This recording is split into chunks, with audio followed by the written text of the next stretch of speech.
నమస్తే. సనాతన ధర్మ ప్రేక్షకులకి స్వాగతం. మనతో పాటుగా ఒక అతిథి ఉన్నారు. వారు వచ్చేసి ఐకాన్ ఆస్ట్రాలజర్ కట్టుపల్లి సురేష్ బాబు గారు. వారితో మాట్లాడదాం. సార్ నమస్తే. జై శ్రీమన్నారాయణ. సార్ మనకి ఇప్పుడు సిరీస్ తీసుకున్నాం, నక్షత్రాలు అందులో రెండోది వచ్చేసి భరణి నక్షత్రం. ఈ భరణి నక్షత్రం వాళ్ళ గుణగణాలు, అలాగే వీళ్ళ అంటే జనరల్ గా ఈ నక్షత్రం మీద శుక్రుడిది ప్రభావం బాగా ఉంటుంది అని అంటుంటారు. ఎలా ఉంటుంది అసలు ఈ నక్షత్రం గుణగణాలు ఎలా ఉంటాయి, వీళ్ళు ఎలా ఉంటారు? అలానే మనకి భరణి నక్షత్రం, ఈ భరణి నక్షత్రానికి కూడా 4 పాదాలు ఉంటాయి. ఈ భరణి నక్షత్రం అనగానే ప్రతి ఒక్కరు గుర్తొచ్చేది ఏంటంటే కనుక చాలా అందంగా ఉంటుంటారు, జనాన్ని అట్రాక్ట్ చేస్తూ ఉంటారు, అందరూ మన వాళ్ళు కదా అని చెప్పేసి అని. వీరికి శత్రువులు ఎక్కువ ఉండరు, శత్రువులు కూడా మిత్రులుగా మారుతారు. అంటే పూర్వీకులు ఎప్పుడో ఏదో కొట్టలు ఎట్లయి గొడవలు అయి విడిపోతుంటారు ఆనందం, వాళ్ళందరూ కూడా వీరి దగ్గరికి వచ్చి మాట్లాడుతూ ఉంటారు. మొత్తం ఒకటైపోతుంది. ఉమ్మడి కుటుంబాన్ని చేసేటువంటి వ్యక్తిత్వం ఎవరికి ఉందంటే భరణి నక్షత్రం వారికి ఎక్కువగా ఉంటుంది. అలానే ఈ భరణి నక్షత్రం అనేది చాలా గొప్ప నక్షత్రం అన్నమాట. దీనికి అధిపతిగా వచ్చేసి మనకి భరణి అధిపతిగా వచ్చేసి శుక్రుడు ఉంటాడు, అలానే బుధుడు ఉంటాడు, గురువు ఉంటాడు, రవి ఎక్కువగా వీరి మీద ప్రభావితం చూపిస్తూ ఉంటాడు. వీరు ఎక్కువగా విష్ణుమూర్తి, కలియుగ దైవమైనటువంటి విష్ణుమూర్తికి ఎక్కువ వీళ్ళు దర్శనం చేసుకుంటూ ఉండాలి. ఈ నక్షత్రాన్ని అధిపతిగా విష్ణుమూర్తి ఉంటారు అన్నమాట పైన. అలానే బ్రహ్మ కూడా కనిపిస్తూ ఉంటాడు అప్పుడప్పుడు. నక్షత్రం అంటే వీరికి స్థితిగతులు, అంటే వీరికి దశలు అంతర్దశలు మారినప్పుడు వీరి యొక్క స్థితిగతులు మారుతూ ఉంటాయి. వీరు ఎలా అంటే చూడటానికి చాలా గాంభీర్యంగా ఉంటారు, ఎదుటి వాళ్ళని కొట్టేలా ఉంటారు, కానీ చాలా నెమ్మదిగా బోలాశంకరుడు ఉన్నటువంటి ఇది జాలిగా ఉంటారు. ఎవరైనా వచ్చి ఆకలి అంటే తినేది ఇచ్చేస్తారు అట్లనే. అంత మంచి వ్యక్తిత్వం అనమాట. శత్రువునైనా ప్రేమించే గుణం చాలా తక్కువ మందికి ఉంటుంది. అది ఒక కృష్ణుడికే సాధ్యం అన్నట్టు ఉంటుంది అనమాట. కాకపోతే వీరికి కూడా అదే తరహాలో ప్రేమించే గుణం ఎక్కువ ఉంటుంది. అంటే వేరే వాళ్ళని లవ్ చేసుకుంటూ వెళ్ళి లవ్ జిహాద్ చేయరు, అందరిని ఆకట్టుకుంటూ ఉంటారు. అయితే వీరి దగ్గర మంచి గుణం ఏంటంటే ఎవరికైనా 10 రూపాయలు కావాలని వస్తే మనం అందరం ఏం చేస్తాం, మన దగ్గర ఉంటే 10 రూపాయలు ఇస్తాం, లేకుంటే ఇది ఉందని ఇస్తాం. కానీ వీళ్ళు అలా చేయరు. మళ్ళీ కూడా వారికి అవసరం రాకుండా చేస్తారు. కుచేలుడికి కృష్ణుడు చేసేటట్టుగా వీరు సమస్యని పూర్తిగా వాళ్ళు సమస్య రాకుండా చేస్తారు. అది ఆ లక్షణం ఎవరిలో ఉంటుందంటే ఎక్కువగా ఈ యొక్క ఆ భరణి నక్షత్రం వారికి చాలా ఎక్కువగా కనిపిస్తూ ఉంటుంది. అలాంటి భరణి నక్షత్రం వారు మన ఇంట్లో ఉన్నారు అంటే ఎట్లుంటుందండి, ఇంకా అసలు ఆ తల్లిదండ్రులు చేసుకున్నటువంటి పుణ్యఫలమే అని చెప్పుకోవాలి ఖచ్చితంగా. ఆ దశరథ మహారాజు రాముల వారు పుట్టినప్పుడు ఎలా అయితే సంబరపడ్డారో, ఆ భరణి నక్షత్రం వారు ఇంట్లో పుట్టినప్పుడు తల్లిదండ్రులు కూడా అంతే ఆనందం సంబరం కావాలి. అయితే వీరికి మొదటి పాదంలో పుట్టిన వారికి తల్లికి దోషం, రెండో పాదంలో పుట్టిన వారికి తండ్రికి దోషం, మూడో పాదంలో పుట్టితే బాగానే ఉంటుంది, నాలుగో పాదంలో పుట్టిన వారికి పుట్టిన బేబీకి కొంచెం బలిరిష్ట రోగాల్లాగా ఉంటుంది. కాకపోతే వీరు పుట్టినటువంటి 31 రోజుల లోపున తల్లిదండ్రి కావచ్చు, వారి ఇంటి పెద్దవారు కావచ్చు, నాగపడిగల దగ్గర శాంతి హోమం కానీ శాంతి పూజ కానీ చేయించాలి. లేదా సుబ్రహ్మణ్య స్వామి ఆలయం దగ్గర అయినా సరే శాంతి హోమం కానీ చేయించుకుంటూ ఉండాలి. అలానే నవగ్రహాలకు శాంతి చేస్తూ ఉండాలి. అలానే నువ్వుల నూనెలో మేనమం కానీ తండ్రి కానీ మొహం చూస్తూ ఉండాలి. అక్కడి నుంచి వీరికి ఆ పాపాలు కర్మలు వెళ్ళిపోతాయి. లేకుంటే కనుక వీరికి కొంచెం పూర్వజన్మ సుకృతంగా కొన్ని పాపాలు వీరికి వచ్చేలా కనిపిస్తున్నాయి. కాబట్టి వాటి వలన కొంచెం జీవితంలో ఎదిగేటప్పుడు కొంచెం ఆటంకాలు విఘ్నాలు వీళ్ళకి ఎక్కువగా కనిపిస్తూ ఉంటాయి. ఆ దోషాలు పరిహారం చేస్తే పెద్దగా ఏం బాధించదు. అలానే ఈ యొక్క భరణి నక్షత్రం వారికి ఏదైనా రంగంలో అడుగు పెట్టాలని కాదు, ఏ రంగంలోనైనా రాణిస్తారు. వీరు మల్టిపుల్ టాలెంటెడ్ అనమాట. ఒక సైడ్ ఫ్యాషన్ డిజైనర్ వెళ్తారు, ఒక సైడ్ సెలబ్రిటీలుగా వెళ్తారు, ఒక సైడ్ పొలిటీషియన్స్ లో వెళ్తారు, ఒక సైడ్ గ్రూప్ లీడర్ గా కలుస్తారు, ఒక సైడ్ ఐటీ రంగంలోకి వెళ్తారు, బ్యాంకింగ్ సెక్టర్కి వెళ్తారు, ఏ రంగంలోనే రాణిస్తారు. వీరికి ఖచ్చితంగా 4 భాషలు వస్తాయి, 1, 2 కాదు, మినిమం అనుకుంటే 4 భాషలు వస్తాయి. వారు ఎంత మిడిల్ క్లాస్ లో ఉన్నా, అప్పర్ క్లాస్ లో ఉన్నా సరే 4 భాషలు మాట్లాడగలటువంటి సామర్థ్యం ఉంటుంది. మనకి వెంకయ్య నాయుడు గారు ఉంటారు, 16 భాషలు మాట్లాడతారు ఆయన. అలానే ఈ భరణి నక్షత్రం వారు కూడా 4 భాషలు ఖచ్చితంగా మాట్లాడతారు. అదొకటి వీరు సవి చూసుకోవాలి, నిజమా కాదనేది ఖచ్చితంగా మాట్లాడతారు. అయితే వీళ్ళది వివాహం కానీ ప్రేమ వ్యవహారాల్లో ఎలా ఉంటుంది? ప్రేమ ఉంటుంది కానీ వివాహం దాకా వెళ్ళదు. వీరి అపారమైనటువంటి ప్రేమ. అంటే వీళ్ళది చాలా సెన్సిటివ్ అండి. లోపలే కుమిలిపోతుంటారు, వేడుస్తుంటారు. ఎవరైనా వచ్చి ఏమని అన్నారనుకో, చూడండి వాళ్ళు అన్నీ అంటున్నారని చెప్పి బాధపడతారు లోపల. కానీ వాళ్ళు ఎదుటి వాళ్ళు అరవలేరు. గట్టిగా అరిస్తే మళ్ళీ వాళ్ళు ఫీల్ అవుతారేమో, అరిస్తే చాలా సెన్సిటివ్. ఎంత గాంభీర్యంగా ఉంటారు అంత సెన్సిటివ్ అన్నమాట వీళ్ళు. ఎదుటి వాళ్ళతో మాట్లాడేప్పుడు కూడా ప్రేమతో కావాలని మాట్లాడతారు కానీ కోపంగా మాట్లాడలేరు వీళ్ళు. కాకపోతే తప్పు జరుగుతుందని మాత్రం వీళ్ళు సహించుకోలేరు, అక్కడ ఖండిస్తారు వీళ్ళు. అది మాత్రం వీరి దగ్గర మంచి వ్యక్తిత్వం చెప్పుకోవచ్చు. అలానే అది వీరు ఉన్నటువంటి ఇల్లు కానీ, కుటుంబం కానీ, జీవితం కానీ, ఊరు కానీ, వాడ కానీ అన్ని కూడా బాగుపడతాయండి. Okay. రాముల వారి రాజ్యంలో నెలకి 3 వారాలు కురిసేనని చెప్పేసి అని ఉంటుంది. అదే విధంగా భరణి నక్షత్రం వారు ఉన్నటువంటి ఊరు, వీధి, వాడ అన్ని కూడా స్వససమలంగా ఉంది. వారు ఎక్కడ అడుగు పెడతారో అక్కడ దిగ్విజయంగా పైకి వెళ్తుంది. ఏదైనా కంపెనీ బాగా లాస్ లో ఉందంటే కర్మజాలకు వీరు వెళ్ళేసి షేక్ హ్యాండ్ ఇస్తే చాలు, ఏదైనా వాళ్ళ దగ్గర పర్చేజ్ చేస్తే చాలు. అసలు వీళ్ళు ఆ షాపుకి వెళ్తే చాలండి, ఆ షాపు మంచి స్థాయికి వెళ్తుంది. బోనీ చేస్తే ఆ రోజంతా వాడికి చెమట్లు పట్టే బిజినెస్ అవుతుంది. చాలా గొప్పదండి. ఇక వీరు డాక్టర్ గా ప్రయత్నం చేస్తే కనుక రోగాల రోజనానికి ఒకసారి చెయ్యి హస్తవాయి నాడి పట్టుకొని వైద్యం చేస్తే ఆ పేషెంట్. చిన్న ప్రశ్న గురుగా, ఇది నా పర్సనల్ అనుకోవచ్చు మీరు, అంటే నిజంగానే హస్తవాస అనేది ఉంటుందంటారా? నక్షత్ర ప్రకారం కూడా, నక్షత్ర ప్రకారం హస్తవాస చాలా గొప్పగా ఉంటుంది. అంటే ఇది నా పర్సనల్ డౌట్. చాలా మందికి రావచ్చు, మీరు వీడియో చూస్తూ ఉంటే చాలా మంది అనుకోవచ్చు ఇది నిజమేనా అని కానీ నేను కూడా, నా డౌట్ కూడా నేను అది అడిగేస్తున్నాను. ఉంటుందండి, హస్తవాయి ఉంటుంది, ఖచ్చితంగా ఉంటుంది దానిలో భరణి. ఎందుకంటే నిజంగా మీరు ట్రై చేయొచ్చు. భరణి నక్షత్రం వాళ్ళు ఎవరైనా ఉన్నారు అంటే ఏ పాదంలో పుట్టినప్పటికీ కూడా ఆ భరణి నక్షత్రం వాళ్ళ దగ్గర పొద్దున్నే లేవగానే ఏదో ఒక వస్తువు తీసుకోండి, డబ్బులు తీసుకోండి చాలు, ఒక 10 రూపాయలు డబ్బులు తీసుకోండి భరణి నక్షత్రం వాళ్ళ దగ్గర. ఆ రోజంతా కూడా చూడండి, మీకు ఖచ్చితంగా రాని డబ్బులు కూడా వస్తాయి. ఎక్కడైనా మొండి బాకీలు ఉన్నాయి, ఇచ్చిన గొడవలో డబ్బులు రావట్లేదు అంటే భరణి నక్షత్రం మీ ఫ్రెండ్స్ కానీ ఇంట్లో కానీ ఉంటే కనుక వారి దగ్గర నుంచి అరే కన్నా 10 రూపాయలు అని చెప్పి తీసుకొని వెళ్తే ఖచ్చితంగా ఆ వారికి అనుకున్న పనులు అవుతాయి. ఏదైనా జాబ్ పర్పస్ కోసం వెళ్ళినా కూడా ఒక గ్లాస్ వాటర్ నిజంగానే భరణి నక్షత్రం వాళ్ళ ఇంట్లో ఉంటాం అదృష్టం అని చెప్పుకోవాలి. అలాంటి భరణి నక్షత్రం వారికి నరదిష్టి, నరఘోష, శత్రు భయం. ఎందుకంటే మీరు చూడండి, నలుగురు ఫ్రెండ్స్ ఉంటారు, ఒకళ్ళకి 10 మంది పోతున్నప్పుడు భరణి నక్షత్రం ఏమో భరణి నక్షత్రం బాగుందా అని పలకరిస్తారు. వీళ్ళని ఇలా చూస్తుంటారు, ఇదేంటి మేమందరం నాకు కోటీశ్వరుడు ఉన్నాను నేను ఇక్కడ, అక్కడ ఎమ్మెల్యే కొడుకున్నాడు పక్కన, మమ్మల్ని పక్కన పెట్టేసి ఆ అబ్బాయిని పలకరిస్తున్నారు ఏంటి అని చెప్పేసి వీళ్ళ మీద వీళ్ళకి వ్యసనము, రంది, కుళ్ళు, కుతంత్రాలు అన్ని ఏర్పడతాయి. అది ఎదుటి వాళ్ళు ఎఫెక్ట్ అనేది నక్షత్రం ఎఫెక్ట్ వల్ల పడుతుంది అంటారు. అంతే కదా, 10 మంది వచ్చి ఒకళ్ళనే పలకించడం ద్వారా అందరూ అనుకుంటారు కదా భరణి నక్షత్రంలో పేదవాళ్ళుగా ఉంటారు, నలుగురు ఫ్రెండ్స్ ఉన్నత స్థాయిలో ఉన్నారు, 10 మంది అటు పోతూ భరణి నక్షత్రం పలకరిస్తారు, ఏం చిన్న బాగున్నామ్మా అని. వీళ్ళనే పట్టించుకోడు. ఇప్పుడు వీళ్ళకి ఏమనిపించింది, ఇదేంటి వీడు ఏం చేశాడని వీడిని ఎందుకు పలకరిస్తున్నారు? అది ఉండాలి కదా, ఆ మంచితనం ఉండాలి, డబ్బులు ఉండడం కాదు. ఆ మంచి వ్యక్తిత్వానికి శత్రువులు ఖచ్చితంగా ఉంటారు.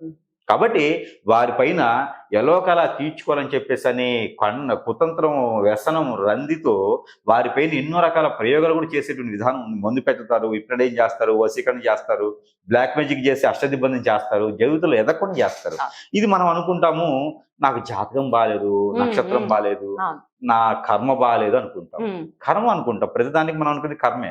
అనుకున్న పని అయింది అంటే ఓకే సక్సెస్, అనుకున్న పని కాలేదు కర్మ అనుకుంటాం. కానీ ప్రయత్నంలో లోపం అనుకోము, లేకపోతే నిజంగానే మనకి ఏదో జరుగుతుంది అని గ్రహించడం చాలా తక్కువ మందికి అవుతుంది.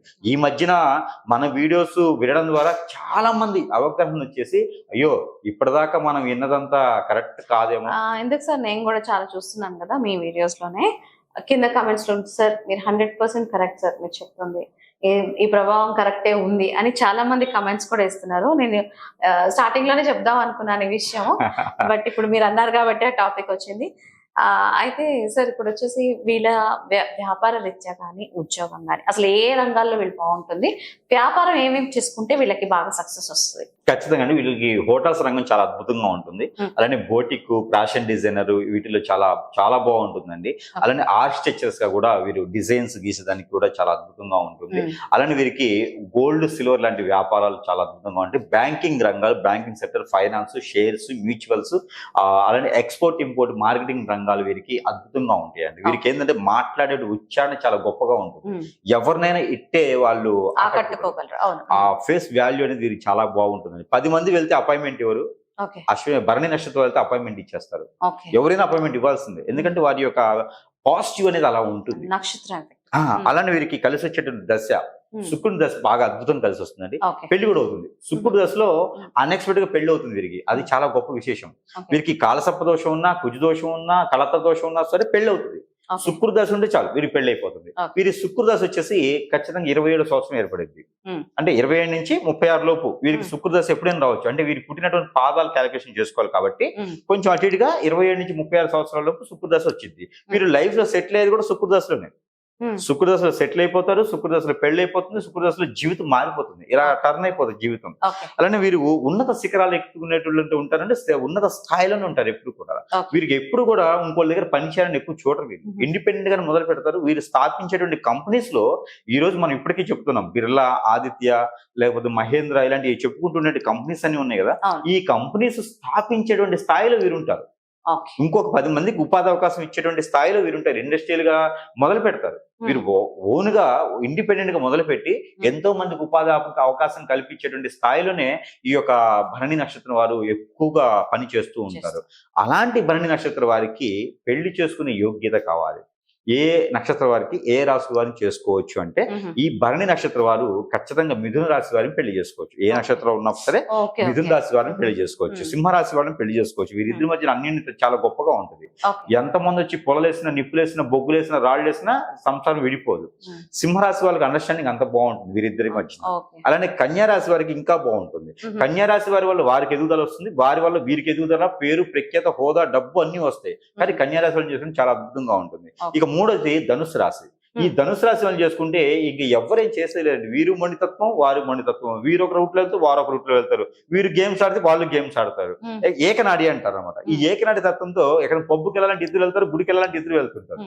కాబట్టి వీరిద్దరు మనం ఒకటిగా చెప్పాలంటే రాజశేఖర జీవితలాగా. సో అంటే అద్భుతమైన జంట వాళ్ళు.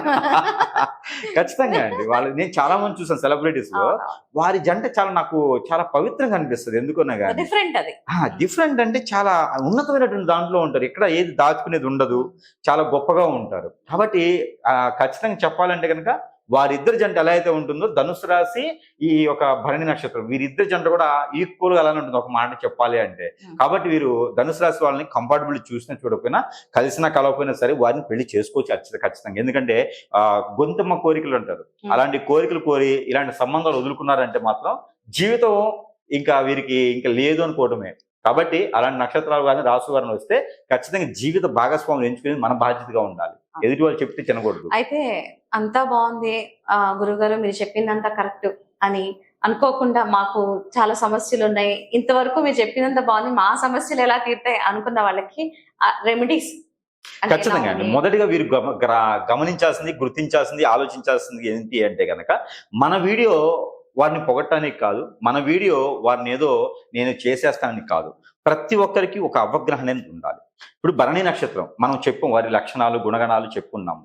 ఇదే రకంగా కొంచెం అటు ఇటు ఉండొచ్చేమో, కానీ ప్రతి ఒక్కరు కూడా ఒకటి ఉంటుంది. జీవితంలో ఎదిగేటువంటి తత్వం ఉన్నప్పుడు ఎదగకుండా అలానే కూర్చుని పోవడం, ఎక్కడో దగ్గర ఎవరి చేతి మోసపోవటం, ఇబ్బంది పడటం, బాధపడటం, చదువుకొని జాబ్ చేయలేకపోవటం, కుటుంబ బాధ్యతలు తీసుకోవాలి కానీ తీసుకోలేకపోవటం. భరణి నక్షత్రం వారు ఊరికే తినరండి. వారు ఖచ్చితంగా ఏదో పని చేసి తింటారు. చివరికి చెట్టుకు నీళ్ళైనా పోస్తారు. అంటే పని చేయకుండా వాళ్ళు తినరు. అలాంటి వ్యక్తిత్వం ఉన్న వారికి ఏ పని చేసినా ముందుకెళ్లకుండా అష్టదిబ్బందిని అయిపోయేసి ఎవరు గుర్తించకుండా, వారికి మంచి నాలెడ్జ్ మైండ్, అంటే సీఎం కూడా సలహా ఇచ్చేటువంటి పరిస్థితి వాళ్ళది. అలాంటి వారు అలా కూర్చుని పోయారు, అష్టదిబ్బందిని అయిపోయేసి కోరికలేమో కొండలు దాటుతుంటే కాళ్ళేమో గడపలు దాటవు. ఈ పరిస్థితిలో ఉన్నామంటే కారణం ఏంటంటే మన మీద దండెత్తి మిత్రులు అనుకుని చెప్పుకునే బంధుమిత్రులు కావచ్చు, మిత్రులు కావచ్చు, స్నేహితులు కావచ్చు, మన మీద చేయించేటువంటి చెడు క్రియలు ఇవన్నీ కూడా అష్టదిబ్బందిని చేస్తారు, వశీకరణ చేస్తారు. ఈ రోజుల్లో ఫోటోల మీద చేయించే పరిస్థితి ఉంది. అలానే పెళ్లి చేసుకుంటే అశ్విని భరణి నక్షత్రం వారికి ఆడపిల్లలు పుడుతుంది, ఖచ్చితంగా ఆడపిల్ల ఉంటుంది. ఆ ఆడపిల్లని ఎవరినో నమ్మిచ్చేసి చాలా గొప్పగా ఉంటారు. ఆ భరణి నక్షత్రం ఇంటూ చాలా ఉన్నతమైన శిఖరాలకు చెందిన వాళ్ళు ఉంటారు. అమాయకులను పిల్లల్ని చేసేసి ఎవరో వచ్చేసి మొత్తుమని చెల్లేసి తీసుకెళ్లిపోతే వీళ్ళు ఆ మంచాన పడిపోతారు. భరణి నక్షత్రం వారు అంత సెన్సిటివ్ మైండ్, ప్రేమ పెడతారు. ఆ ప్రేమ తగ్గట్టుగా వీళ్ళు లేకపోతే చాలా ఇబ్బంది పడుతూ ఉంటారు. ఇవన్నీ కూడా ఎదుటి వారు మనమేం చేసేటువంటి చెడు క్రియలు, ఇవి మనం గ్రహించుకోవాలి. ఇవి గ్రహించుకొని ఖచ్చితంగా వాటికి విముక్తి పొందేలాగా మనం ప్రయత్నం చేయాలి. ఆ తర్వాత వీరికి ఎన్ని పరిహారాలను చేయండి. మనకి హిప్నాటిజం జరిగింది అంటే హిప్నాటిజం చేసే విరుగుడు చేయాలి. అంతే కనుక హోమాలు, దపాలు, జపాలు, దానాలు, ధర్మాలు, యజ్ఞాలు, యాగాలు చేయకూడదు. ముళ్ళుతోనే తీయాలంటారు ఖచ్చితంగా. ఏంటంటే ఇప్పుడు చాలా మంది ఏం చేస్తారంటే చండీ హోమం చేపిస్తా అంటే 50,000 రూపాయలు అవుతుందంటే ఆ ఊరికి ఉన్న పరిస్థితికి మళ్ళీ 50,000 రూపాయలు అప్పు తేవాలి. నేను ఒక ఉంగరం ఇస్తానండి అంటే 1,30,000 రూపాయలు ఉంగరం పెట్టుకునే స్థాయి అయితే అప్పులు తీరిపోతాయి కదా. అంటే ఎక్కడైనా మంచి జరుగుతుందేమో అనే తాపత్రయం, దాంతో వీళ్ళు ముందుకెళ్తూ ఉంటారు. ఇవన్నీ కూడా ప్రజలు గ్రహించుకోవాలి. అసలు మనకి ఏం జరుగుతుంది, మనం ఉన్న సమస్యకి ఇంకోటి కొని తెచ్చుకోవడం ఎట్లాగా, ఇది మనం గమనించుకుంటూ ఉండాలి. మనం ఉన్నదానికి ఊబిలో పడ్డాం అనుకోండి, లాగేవాడు ఎవడు, మెడక తాడేస్తే పోతాం, కాళ్ళకి తాడేస్తే పోతాం, మరి ఎక్కడికి తాడేయాలి, నడుముకేసి తీయాలి, పైకి నడుముకేసి నాదుడు ఎవడున్నాడు, అసలు పడే అవసరం ఏముంది. కాబట్టి ప్రతి ఒక్కరు కూడా జీవితంలో బాగుపడాలంటే చిన్న చిన్న పరిహారాలు చేసుకొని చూడాలి, లేదంటే గురువు గారిని సంప్రదించాలి. అప్పుడు వీరికి సరైన సమయం దొరుకుతుంది. అలానే వీరికి కలిసి వచ్చేటువంటి నెంబర్ అయితే కనుక మొదటిగా వీరికి 9, 6 ఈ 2 నెంబర్లు వీరికి అద్భుతంగా కలిసి వస్తూ ఉంటే, వీరికి కలర్ అయితే కనుక blue colour, red colour, yellow colour, అలానే వైట్ కూడా వీరికి అద్భుతంగా ఉంటుంది. అలానే వీరికి కలిసి వచ్చే దిక్కు ఈస్ట్ అండ్ నార్త్, ఈ 2 దిక్కులు కూడా వీరికి అద్భుతం కలిసి వస్తూ ఉంటాయి. అలానే వీరికి వారం కూడా గురువారం, శుక్రవారం 2 వారాలు కూడా వీరికి అద్భుతంగా ఉంటాయి. ఏదైనా పని మీద బయటకు వెళ్తున్నప్పుడు చేసుకోవాలి. అలానే ఇష్టదైవం వీరికి లక్ష్మీ నరసింహస్వామి, అలానే హనుమాన్, వీరిద్దరికి కూడా ఎప్పుడైనా అభిషేక, అర్చన, పూజ, హోమం, యజ్ఞం, కళ్యాణం, ముడుపు ఇలాంటివి చేపిస్తూ ఉండాలి. పొట్టు వస్త్రాలు సంవత్సరానికి ఒకసారి సమర్పిస్తూ ఉండాలి. అలానే ఎక్కడైనా సమీపంలో నది కానీ సముద్రం కానీ ఉంటే ఎప్పుడైనా స్నానం ఆచరించి రావాలి. వీరి జీవితంలో చేపలు తినకూడదు, జీవితంలో చేపలు పనికిరావు. కాబట్టి వీరందరూ కూడా చాలా అన్యోన్యంగా ఉంటూ ఉండాలి. అలానే ప్రతి నిత్యము కూడా వీరికి కుదిరితే కనుక తెల్ల ఆవాలు, నల్ల నువ్వులు, ఈ 2 కూడా ఒక చిటికెడు తీసుకొని తల చుట్టూ దిష్టి తీసేసి ఎక్కడైనా రోడ్డు విరువైపులు వేసేసుకుంటూ ఉండాలి. ఇలా చేసినట్టు ఉండాలి. ప్రతి రోజు కూడా వీరికి అవసరమైతే ఇంగు తింటూ ఉండాలి, వంటలో వీరి కూరలో ఇంగు తింటూ ఉండాలి. ఇలాంటి ప్రికాషన్ తీసుకోవాలి. మరెన్నో విషయాలు ఇంకా చెప్పదగిన చాలా ఉన్నాయి. మనం చెప్పుకుంటూ పోతే భరణి నక్షత్రం వారికి ఎంత చెప్పినా తక్కువే, అంత గొప్ప విశేషాలు ఉన్నాయి. కాబట్టి మరొక ఒక అధ్యాయంలో మరీ చెప్పుకునే దానికి ప్రయత్నం అయితే చేద్దాం. ఎవరికైనా కామెంట్ రూపంలో ఈ సమస్య ఉందని కానీ, లేకపోతే ఈ సమస్య గురించి చెప్పలేదని కూడా చెప్తే, లేదా ఈ సమస్య గురించి ఏదైనా వివరణ ఇవ్వగలుగుతారు అంటే కనుక ఖచ్చితంగా మనం ఏదైనా ప్రయత్నం చేయొచ్చు. ధన్యవాదాలండి. Thank you.